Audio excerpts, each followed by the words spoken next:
Road ప్రమాదంలో గాయపడి ఆస్పత్రిలో చేరిన దివ్వెల మాధురిని చూసేందుకు వెళ్లాలని ఉందని ఏపీ ఎమ్మెల్సీ, వైసీపీ నేత దువ్వాడ శ్రీనివాస్ చెప్పారు. అయితే తాను బయటకు వెళితే తన భార్యాపిల్లలు ఇంటిని కబ్జా చేస్తారని ఆయన ఆరోపించారు. అందుకే ఆస్పత్రికి వెళ్లాలని ఉన్నా వెళ్లడం లేదని వివరించారు. ఈ మేరకు సోమవారం దువ్వాడ శ్రీనివాస్ మీడియాతో మాట్లాడారు. డిప్రెషన్ కారణంగానే కారు ప్రమాదం జరిగిందని మాధురి తనతో చెప్పిందన్నారు. దువ్వాడ వాణి వ్యాఖ్యలతో మాధురి కుంగుబాటుకు లోనైందని వివరించారు. వాణి ఆరోపణలు, ఈ గొడవ కారణంగా మాధురి అటు పుట్టింటికి, ఇటు మెట్టినింటికి దూరమైందని సానుభూతి వ్యక్తం చేశారు. గతంలోనూ తన వ్యక్తిత్వ హననం జరుగుతోందని చెప్పుకొని బాధపడిందని తెలిపారు. దీనిపై ఇంతకుముందు కూడా మాధురి ఒకసారి ఆత్మహత్యాయత్నం చేసిందని, తానే కాపాడి ధైర్యం చెప్పానని వివరించారు. మాధురి కారు ప్రమాదం డ్రామా అంటూ జరుగుతున్న ప్రచారంపై దువ్వాడ సీరియస్గా స్పందించారు. డ్రామా చేయాలని ఎవరూ యాక్సిడెంట్ చేసుకోరని, యాక్సిడెంటులో ఏదైనా జరగరానిది జరిగితే ఏమై ఉండేదని ప్రశ్నించారు. రోడ్డు ప్రమాదంలో మాధురి తలకు తీవ్ర గాయమైందని, ఏడాదిలో ఏమైనా జరగొచ్చని వైద్యులు చెప్పారన్నారు. భార్యాభర్తల మధ్య ఏం జరిగినా సమాజం భార్య వైపే మొగ్గు చూపుతుందని, భర్తనే తప్పుబడుతుందని దువ్వాడ శ్రీనివాస్ చెప్పుకొచ్చారు. దువ్వాడ వాణి తండ్రి ఎలాంటి వ్యసనపరుడో అందరికీ తెలుసన్నారు. తన జీవితంలో ప్రతిక్షణం భార్యతో నరకం చూశానని, పిల్లలను తనపైకి ఉసిగొల్పిన వాణిది సైకో మనస్తత్వమని తెలిపారు. ఆమె తీరును భరించలేక 2 ఏళ్ల కిందటే విడాకుల నోటీసు ఇచ్చానని చెప్పారు. నిర్మొహమాటంగా మాట్లాడటం తన నైజమని, ఇది తనకు ఇంటాబయటా శత్రువులను పెంచిందని దువ్వాడ వివరించారు. రోడ్డు ప్రమాదంలో గాయపడిన మాధురి ప్రస్తుతం పలాసలోని ఓ ప్రైవేటు ఆస్పత్రిలో చికిత్స పొందుతున్నారు. అయితే నిర్లక్ష్యంగా కారును నడిపి రోడ్డు ప్రమాదానికి కారణమయ్యారని మాధురిపై పలాస పోలీసులు కేసు పెట్టారు. భారత న్యాయ సంహిత సెక్షన్ 125 ప్రకారం ఆమెపై అభియోగాలు నమోదు చేశారు. చట్ట ప్రకారం చర్యలు తీసుకుంటామని తెలిపారు.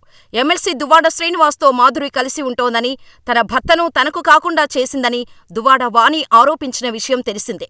ఈ విషయంపై వాణి తన కూతురు హైందవితో కలిసి టెక్కలిలోని దువ్వాడ ఇంటి ముందు నిరసన చేస్తున్నారు.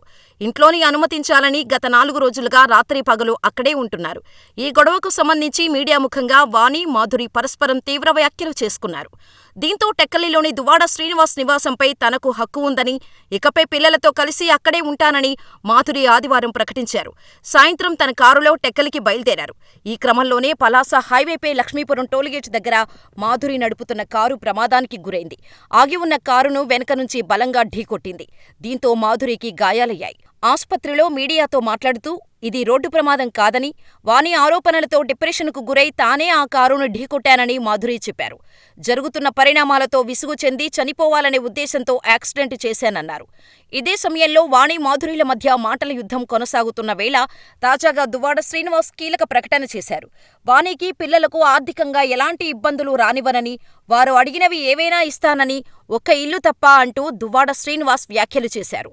తాను చనిపోయే వరకు ఈ ఇంట్లోనే ఉంటాను అంటూ టెక్కలిలోని ఇంటిపైన తేల్చి చెప్పారు.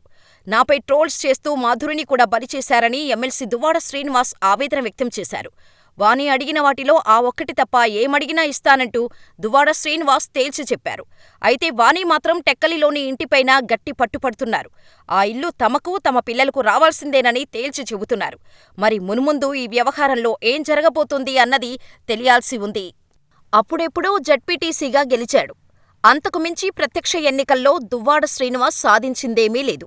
అయితే వైసీపీలో ఎదగాలంటే ఏ క్వాలిఫికేషన్ కావాలో అది మాత్రం పుష్కలంగా ఉందతనికి. అదే నోటి దూకుడు. ముఖ్యంగా చంద్రబాబు, పవన్లను వ్యక్తిగతంగా దూషిస్తూ సొంత పార్టీలో హైలైట్ అయ్యాడు. పవన్ వైవాహిక జీవితం గురించి పదే పదే విమర్శలు గుప్పించి జగన్ దగ్గర మంచి మార్కులు కొట్టేశాడు. దాంతో జగన్ ఏరికోరి అతన్ని ఎమ్మెల్సీని చేశారు. ఇప్పుడు అలాంటి దువ్వాడ ఫ్యామిలీ లైఫ్ రచ్చకెక్కింది. కన్న కూతురే అతనిపై విమర్శలు గుప్పిస్తుంది. దాంతో జనసైనికులతో పాటు నెటిజన్లకు అతను ఒక రేంజ్లో టార్గెట్ అవుతున్నారు. శ్రీకాకుళం జిల్లా వైసీపీ ఎమ్మెల్సీ దువ్వాడ శ్రీనివాస్ కుటుంబం వివాదం రచ్చకెక్కింది. తాజాగా అతని ఇంటి ముందు కుమార్తెలు నిరసనకు దిగారు. తమ తండ్రి బయటకు రావాలంటూ మౌన పోరాటానికి దిగారు. ఎన్నికలకు ఏడాది ముందే దువ్వాడ శ్రీను కుటుంబ వివాదాలు బయటపడ్డాయి. కొన్నాళ్ల కిందట దువ్వాడ శ్రీను అక్కవరం వద్ద ఇంటిని నిర్మించుకొని మరో మహిళతో కలిసి ఉంటున్నట్టు ప్రచారం జరుగుతోంది. వైసీపీ ప్రభుత్వ హయాంలో టీడీపీ, జనసేన నాయకులపై మితిమీరిన నోటి దురుసుతో విమర్శలు చేసిన దువ్వాడ శ్రీనుకు 2021లో జగన్ ఎమ్మెల్సీ పదవి కట్టబెట్టారు.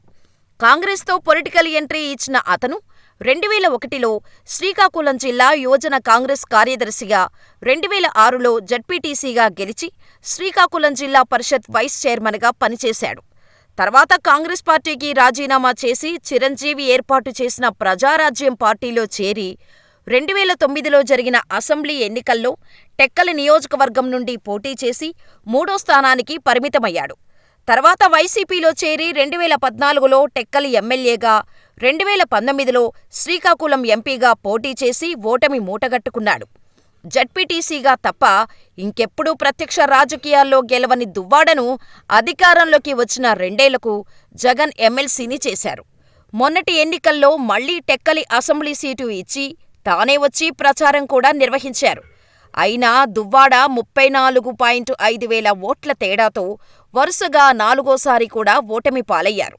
ఎన్నికలకు ఏడాది ముందే దువ్వాడ శ్రీను కుటుంబ వివాదాలు బయటపడ్డాయి. అప్పట్లో జిల్లాకు వచ్చిన జగన్ టెక్కలి అసెంబ్లీ సీటును దువ్వాడ శ్రీనుకే ఇస్తున్నట్టు ప్రకటించారు. ఆ తర్వాత కొద్ది రోజుల్లోనే దువ్వాడ శ్రీను సతీమణి దువ్వాడ వాణి కొంతమందిని వెంటబెట్టుకుని జగన్ను కలిసి భర్తపై ఫిర్యాదు చేశారు. ఆ తర్వాత పరిణామాలతో టెక్కలి నియోజకవర్గ వైసీపీ ఇన్ఛార్జిగా దువ్వాడ వాణిని నియమించారు. అయితే టెక్కలి సీటును శ్రీనుకు కేటాయించటంతో తాను ఇండిపెండెంటుగా నామినేషన్ వేస్తున్నట్టు వాణి ప్రకటించారు. దీంతో కంగుతిన్న వైసీపీ నాయకులు వైవి సుబ్బారెడ్డితో పాటు మరికొంతమంది నచ్చచెప్పి కుటుంబ వ్యవహారాలను కొంతమేర సెటిల్ చేశారంటారు. అయితే మరో ఇల్లు నిర్మించుకున్న దువ్వాడ అక్కడ సెకండ్ ఫ్యామిలీ పెట్టారంటారు.